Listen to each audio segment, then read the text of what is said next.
Welcome बच्चों। Thank you for a nice comment that I made this chapter easy. चलो मैं अब इस टॉपिक को और इजी तरीके से पढ़ाती हूँ जिससे आपको बिल्कुल भी ये ना लगे कि ये डिफ़िकल्ट टॉपिक है। तो पहले वीडियो में हमने पढ़ा कि कैसे ट्रांसक्रिप्शन होता है प्रोकैरियोट्स में। चलिए आज हम पढ़ते हैं transcription in eukaryote.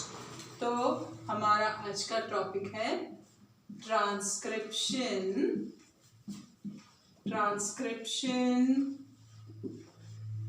In eukaryotes. किसमें? यूकैरियोट्स में। Transcription in eukaryotes. अब ये थोड़ा सा कॉम्प्लिकेटेड है पर इतना भी नहीं कि आपको समझ में ना आए।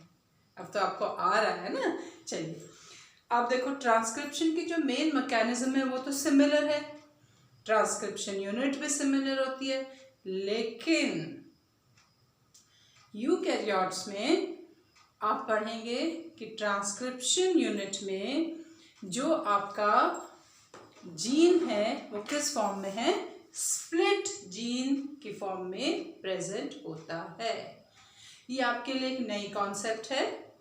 यहाँ पे दो एडिशनल प्रोसेस हैं as compare to the transcription in prokaryotes.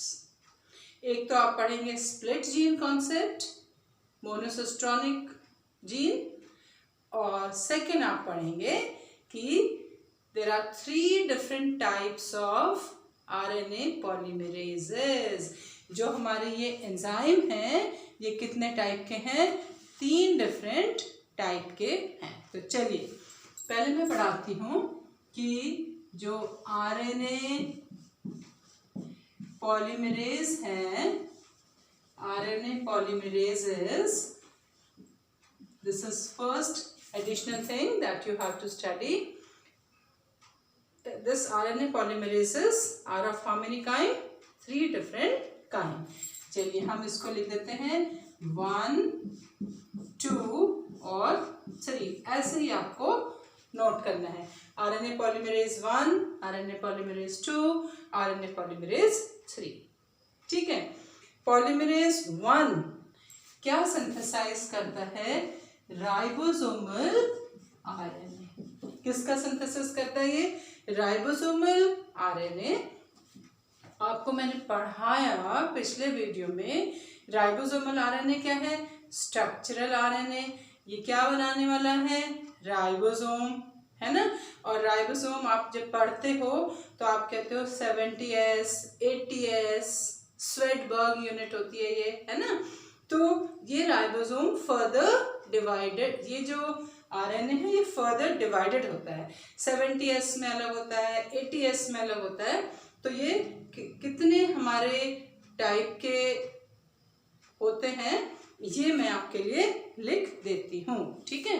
तो आपका है एक 5.8S, S stands for Svedberg unit. ठीक है।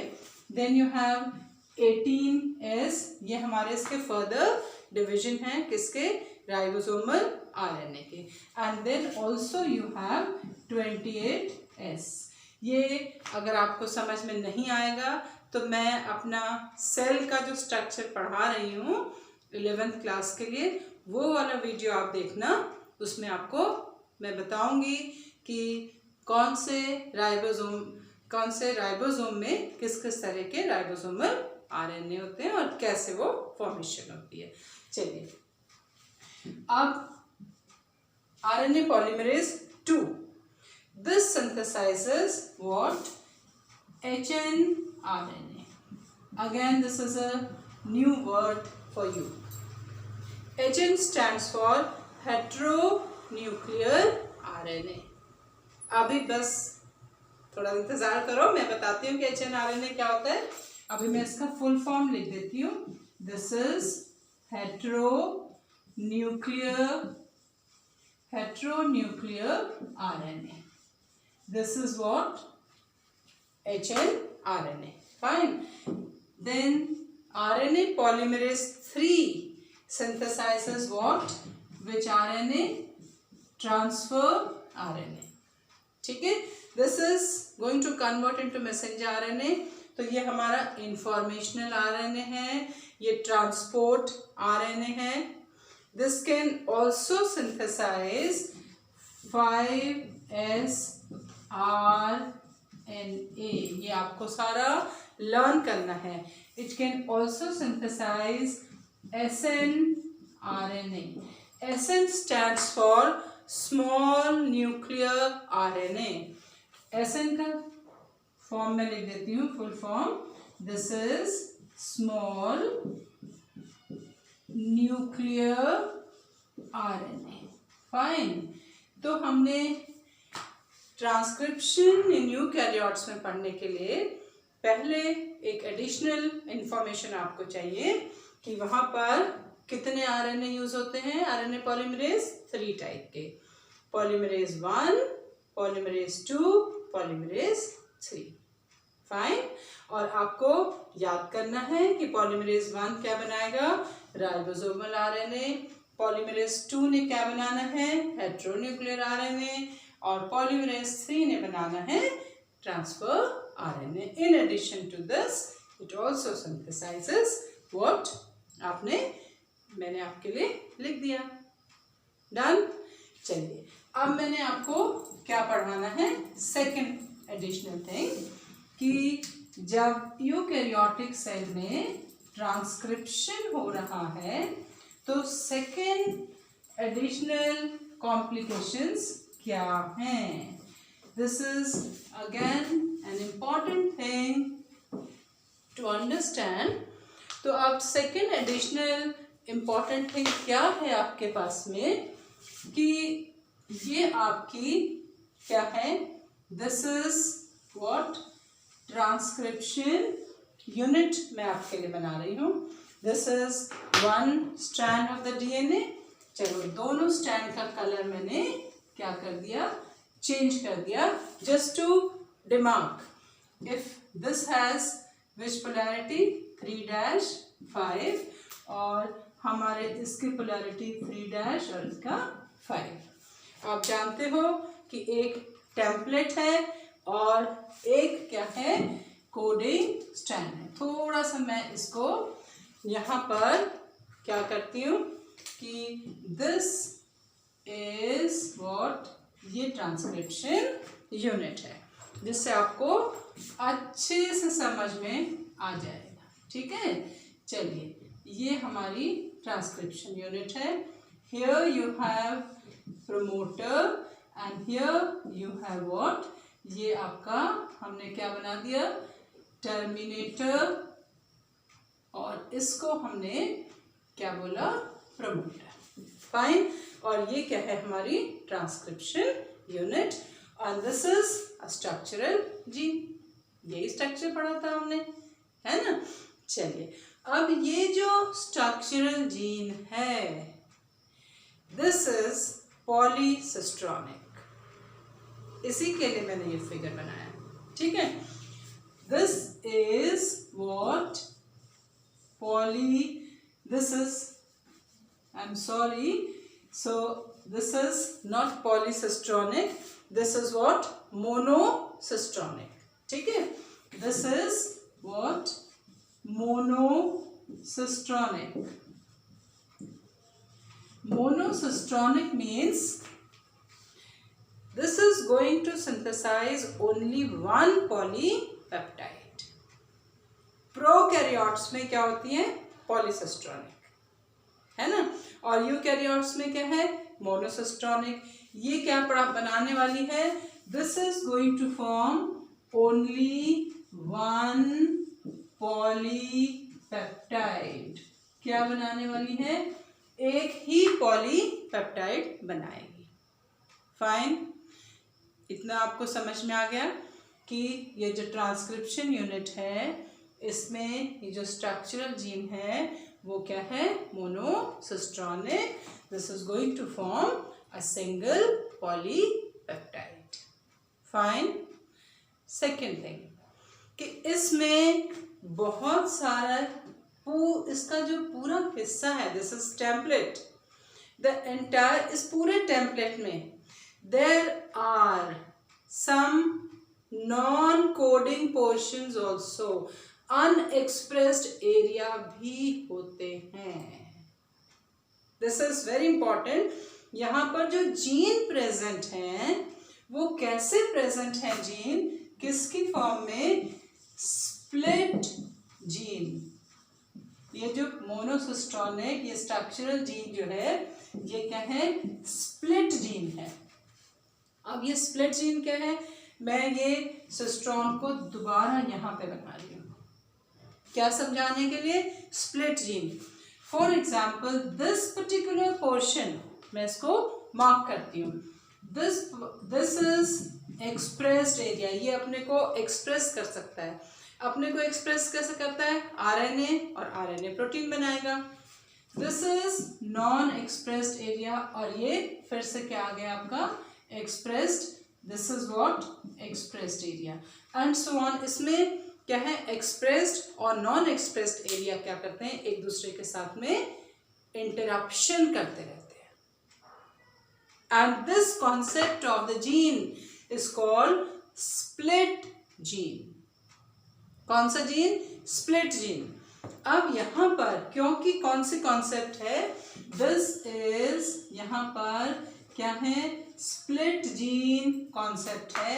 I hope you have understood. अभी आपको और समझ में आ जाएगा। थोड़ा सा मैं इस टॉपिक को आगे बढ़ाती हूँ। I will revise it to explain you split gene concept. Now the RNA formed from this structure, यहाँ से जो आरएनए बनेगा, आपको पता है कि आरएनए कैसे बनता है? मैंने पढ़ा चुकी हूँ। कौन? RNA polymerase will combine with which factor? Sigma factor, and they will do unbinding. RNA will elongate, and when terminator comes, the process stops because polymerase now bind with what? Rho factor. Similar जैसे कि prokaryotes में हुआ था.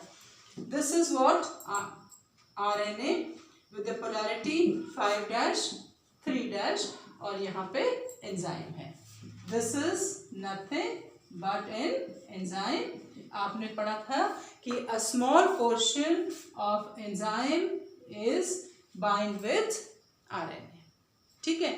अब जो यहाँ पे ये जो RNA आ रहा है, I'll draw this RNA here. This is 5'. ये आपने पढ़ा है ना, RNA जब synthesize हो गया, then it falls off from the DNA से बाहर निकल जाएगा. अब देखो इसकी पोलैरिटी क्या है? 5' and 3'. ठीक है. This RNA is not a messenger RNA. इसको आप कहते हैं HN RNA. क्या कहेंगे इसको आप? HN RNA. Heteronuclear RNA. What is hetero over here? Hetero means different. पढ़ते हैं ना heterotroph. Hetero क्या है? Hetero means different. What is the difference in this RNA and messenger RNA? देखो प्रोकैरियोट्स में मैंने कहा था ये मैसेंजर RNA है. आज मैं कह रही हूँ मैसेंजर RNA नहीं है, ये तो HN RNA है. H stands for different, hetero. तो what is the difference? इसमें क्या है? There are certain areas. इसमें क्योंकि ये RNA कहाँ से बना है? स्प्लिट जीन एरिया से बना है. ठीक है. तो इसमें दो तरीके के रीजन हैं. One is called intron, other is called exons. एक को आप कहेंगे एक्सॉन. आप स्पेलिंग देख लीजिएगा. इट इज नॉट ए जो न्यूरॉन वाला होता है. And these areas are called what is introns. क्या है? Exons and introns. Introns are non expressed, और ये अपने को एक्सप्रेस कर सकते हैं, ये अपने को एक्सप्रेस नहीं करते, है ना। Exons are interrupted by introns, these are unexpressed, और आप कह सकते हैं non expressed area. They don't contain any genetic code, they don't contain any information. इनके पास इंफॉर्मेशन है, इसके पास इंफॉर्मेशन नहीं है. मैं फिर से माफ करती हूँ कि ये हमारे introns introns introns and introns. And this RNA having exon and introns and exons and intron is nothing but hnRNA. देखो आपका मैसेंजर आरएनए एक लीनियर सीक्वेंस है, सारे कोड एक्सप्रेस करते हैं, यहाँ पे नॉन एक्सप्रेस्ड एरिया भी है. This can not participate in translation directly. तो अब क्या करेगा ये आरएनए? इस hnRNA को किस में कन्वर्ट होना है? आरएनए में कन्वर्ट होना है. ठीक है. अब ये hnRNA आरएनए में कैसे कन्वर्ट होगा ये हम पढ़ते हैं.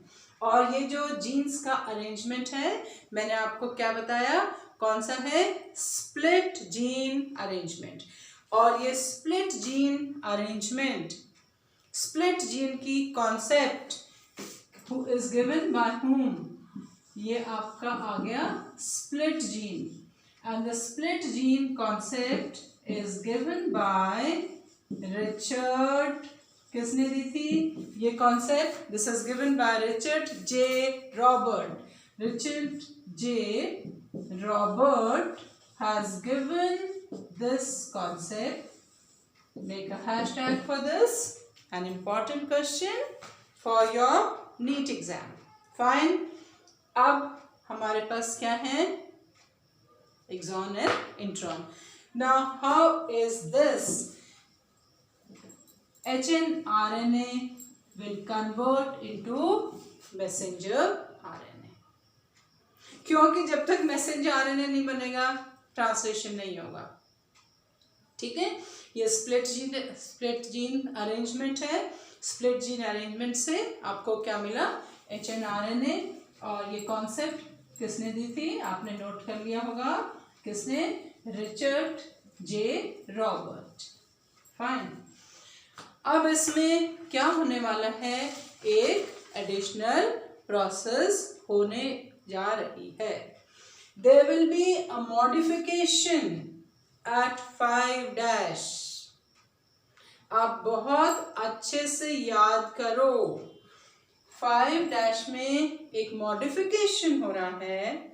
क्या मॉडिफिकेशन हो रहा है कि इसके this is what your hnRNA, ठीक है, with exons and introns. Fine. ये this is 3' and this is 5'. 5' में there is an attachment of GPP. This is guanosine triphosphate. आप इसको ऐसे ही लिखते हैं. अब इसमें क्या मॉडिफिकेशन हुआ? What will attach eight 5'? GPP. And since it is on the upstream of RNA, the process of attachment of GPP to messenger RNA is known as capping. Cap आप ऊपर पहनते हैं ना बच्चों, कैपिंग. आप याद रखना कि जो हायर नंबर है आरएनए का उसमें हायर नंबर इज 5. क्या अटैच हो गया? GPP. ठीक है. और इसकी क्या जरूरत थी? क्यों ये एडिशन हुआ? क्यों ये मॉडिफिकेशन हुआ? इसलिए क्योंकि जब ये ट्रांसलेशन करेगा so then it will help in binding with ribosome. तो ये किस बात में हेल्प करेगा? It will help in the formation of messenger RNA plus ribosome complex इसमें हेल्प करेगा. This will help in what? Formation of messenger RNA ribosome complex बनाने में हेल्प करेगा. Fine, done. Now another process, एक और modification. वो modification क्या है कि यहाँ पर at third end में there is an addition. This is third end. Third end is what? A tail. And the process is called what is? Tailing. इस process को आप क्या कहोगे? Tailing. इसके downstream में कहाँ पर? third end में क्या attach हो गया? 2 to 300 molecule of adenylate. कितने? 200 से 300 मॉलिक्यूल किसके? एडिनाइलेट के अटैच हो गए. And this process is called poly adenylation. This is called poly adenylation. क्या कहेंगे? पॉली एडिनाइलेशन भी आप कह सकते हैं कि बहुत सारे मॉलिक्यूल एडिनाइलेट के यहाँ पर अटैच हो गए. और वो बहुत सारे की लिमिट क्या है? 200 से 300. डन. कैपिंग हो गई, टेलिंग हो गई. अब क्या होगा? Another very interesting process. अब यहाँ पे क्या है? Introns and exons. ये आपके एक्सॉन्स और ये introns. Now what is required? Now this is enzyme catalysed reaction. तो अब क्या होगा कि जितने भी आपके क्या थे? Introns, all introns. Here I hope you are understanding. ये आपका GPP polyadenylation. और ये वाले मॉलिक्यूल क्या हैं आपके? These are all introns. क्या हैं ये सारे? Introns. Introns will now get removed. Intron क्या हो गए? Remove हो गए. ये removal of introns. ये है, मैं इसको और अच्छे से लिख देती हूँ. This is what? Removal of introns. Introns आपके क्या हो रहे हैं? रिमूव हो रहे हैं. एंड दिस प्रोसेस ऐसे टर्न करके इंट्रॉन निकल गया, एक्सॉन जुड़ गया. जो डिस्टर्बिंग एलिमेंट थे ना उनको हटा दिया, है ना. और this process is nothing but you call it what is? Splicing. इस प्रोसेस को आप क्या कहते हैं?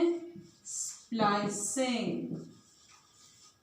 This is spliced, removed, and the RNA formed now. अब ये जो आपका RNA बना with a cap. अब इसमें ये एक कैप है और ये एक टेल है. This is third end, this is 5N, and this is nothing but mRNA. Now this is ready for translation, जो कि हम अगला टॉपिक में पढ़ेंगे. Fine. So what have you understood? मैं एक बार रिकैप करती हूँ. यूकैरियोट्स में आपके पास 2 एडिशनल प्रोसेस हैं. पहली एडिशनल प्रोसेस आपकी क्या है कि वहाँ पर 3 टाइप के आरएनए हैं. RNA polymerase 1, 2, 3. ठीक है. और जो तीनों आरएनए हैं इनका अलग अलग, तीनों एंजाइम का काम अलग अलग है. 1 बनाएगा राइबोसोमल आरएनए, 2 बनाएगा एचएनआरएनए. अब आप समझ गए ना एचएनआरएनए? है ना, और थर्ड क्या बनाएगा, ट्रांसफर आरएनए। ठीक है, अब सेकेंड प्रोसेस जो ट्रांसक्रिप्शन यूनिट यूकैरियोट की होती है, उसमें जो कौन सी कॉन्सेप्ट है, स्ट्रक्चरल जीन इज मोनोसिस्ट्रॉनिक, मतलब ये पूरा हिस्सा, ये सारे यूनिट सिर्फ एक पॉलीपेप्टाइड बनाएगी। और जो आपको अब मैं फिर से बताती हूँ, एक कॉम्प्लिकेट डेफिनेशन हो गई जीन की। क्या हम कहते हैं, a part of a DNA which can form one functional product is a gene. ठीक है, लेकिन यहाँ पे ये जीन सीक्वेंस में नहीं है ना, कैसे है, टुकड़ों में प्रेजेंट है, इसके बीच में अनएक्सप्रेस्ड एरिया भी है। तो ये सारे मिलकर एक पॉलीपेप्टाइड बनाएंगे। तो ये जीन किस फॉर्म में है, स्प्लिटेड फॉर्म में, टुकड़ों में है ना। और ये कॉन्सेप्ट हमें किसने दी थी, रिचर्ड ने दी थी concept. Fine, Richard J Robert ने आपको ये कॉन्सेप्ट दी थी। फाइन, अच्छा, अब क्या है कि जो आरएनए सिंथेसाइज होता है वो हेटेरोन्यूक्लियर आरएनए है ना। उसमें क्या है, एक्सप्रेस्ड एरिया है, नॉन एक्सप्रेस्ड। एक्सप्रेस जो है, जो ट्रांसलेशन कर पाएंगे वो एक्सॉन है, जो नहीं कर पाएंगे वो इंट्रॉन्स है। तो अब इसमें क्या होगा, एचएनआरएनए एमआरएनए में कैसे कन्वर्ट होगा, कैसे कन्वर्ट होगा, इसके अपस्ट्रीम में 5' में कैपिंग होगी, किस मॉलिक्यूल की, जीपीपी। इससे क्या फायदा होता है, ये जरूरी क्यों है, क्योंकि जब ट्रांसलेशन होगा तो ये राइबोसोम के साथ मिलके एमआरएनए को कॉम्प्लेक्स बनाने में हेल्प करेगा। Second, adenylation. एडिनाइलेट के बहुत सारे मॉलिक्यूल 200 से 300 डाउनस्ट्रीम में अटैच होंगे, थर्ड एंड पे टेलिंग। अब जितने भी हमारे क्या हैं, नॉन एक्सप्रेस्ड एरिया हैं, they are removed and their removal is called what is splicing, gene splicing। कभी कभी आपको 1 मार्क का भी क्वेश्चन आता है, is removal of introns। Fine, and now अब हमारे पास सब क्या बच गए, एक्सॉन। और देखो अगर मैं इसको, ये हमारे एक्सॉन्स थे, है ना, और हमने क्या करा, इंट्रॉन्स को रिमूव कर दिया, ये मैं मार्क कर दिया मैंने आपके लिए। ठीक है, तो ये क्या हुआ, आपका मार्क हो गया। तो अब आपका ये पूरा एरिया किससे मिलके बना हुआ है, यू हैव ओनली एक्सॉन्स। अब ये सारे एक्सॉन एक लाइन में आ गए, है ना। तो this removal is nothing but splicing. Now this is ready for translation. Fine, जो कि हमारा नेक्स्ट टॉपिक होगा। अब आप देखो, इससे हमने what you have understood by this, कि एक तो यूकैरियोट में स्प्लिट जीन कॉन्सेप्ट है, this process is different from prokaryotes, and it also gives the importance, the dominance of RNA world, कि आरएनए की कितनी सिग्निफिकेंस है ना, क्योंकि आरएनए ने ही ये अनएक्सप्रेस्ड एरिया को रिमूव कर दिया। ठीक है, और इसके अलावा अब आपने देखा कि यहाँ पर ये अनएक्सप्रेस्ड एरिया है। व्हाट इज दिस प्रूफ, आपके डीएनए में कुछ ऐसे एरिया हैं जो एक्सप्रेस नहीं करते, ये क्या प्रूफ करते हैं, it is a mark of evolution, कि पहले ये जीन शायद काम करते होंगे। ठीक है, ये जीन पहले आपके क्या करते होंगे, काम करते होंगे। सो दीज आर रेमिनिसेंट, बचे हुए हैं। जैसे आपकी बॉडी में वेस्टिजियल ऑर्गन है, बट ये अब काम नहीं करते हैं, इसका मतलब पहले करते थे, ऐसे ही हमारे जीन हैं। Fine, so this is also one point that tells you this reminiscent of antiquity, कि ये जो एंसेस्टर जीन हैं शायद पहले काम करते होंगे जो आज काम नहीं कर रहे हैं। I hope you have got a knowledge of split gene, capping, tailing, and the difference is for you to write. Okay, how is transcription different in case of eukaryote as if we compare it with the prokaryotes? आप difference कर लो, कोई problem आएगी मुझे comment करो, I will definitely answer. Go through my all videos, wait for others. Thank you.